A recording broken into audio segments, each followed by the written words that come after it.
para sa lagay ng ating panahon ngayong tanghali po ng December 25, 2024. Sa ngayon, ayon po ay haging amihan pa rin ang hangin na umihip dito sa malaking bahagi ng Luzon, habang ang shear line ay patuloy po na nakakaapekto sa Southern Luzon at easterlies ang umiiral sa may Visayas at Mindanao. At sa ating long range forecast, nananatili pa rin na walang bagyo na namamataan na tatawid po dito sa ating kalupaan hanggang sa matapos ang bagong taon, pero hindi pa rin inaalis ang posibilidad na may mabuong sama ng panahon sa silangan ng ating bansa sa susunod na mga araw, at ang development niyan ang ating babantayan kung matutuloy o hindi. At sa lagay ng ating panahon,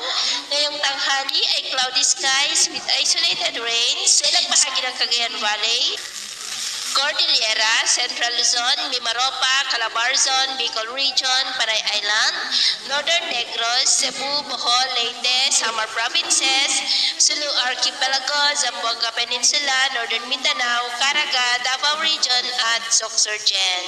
At sa susunod na mga oras ay cloudy skies with isolated rains pa rin dito sa ilang bahagi ng Cagayan Valley, Central Luzon, kasama ang Metro Manila, Southern Luzon, ilang bahagi ng Visayas at Mindanao, kaya mag-ingat pa rin po tayo. Sa atin naman po mga baybayin, iwasan na muna natin ang papalaot sa silangang baybayin ng ating bansa, maging sa Northern Seaboard ng Cagayan, Batanes Island Seaboard, Labuyan Island Seaboard at kanlurang baybayin ng Ilocos Region at Central Luzon. Ilang mga alon po dyan ay posible na aabot hanggang sa 2 to 5 meters height. Kaya hanggat maaari, ay iwasan na po muna natin ang papalaot dyan sa mga may kulay pula para mas makaiwas sa mga sakuna,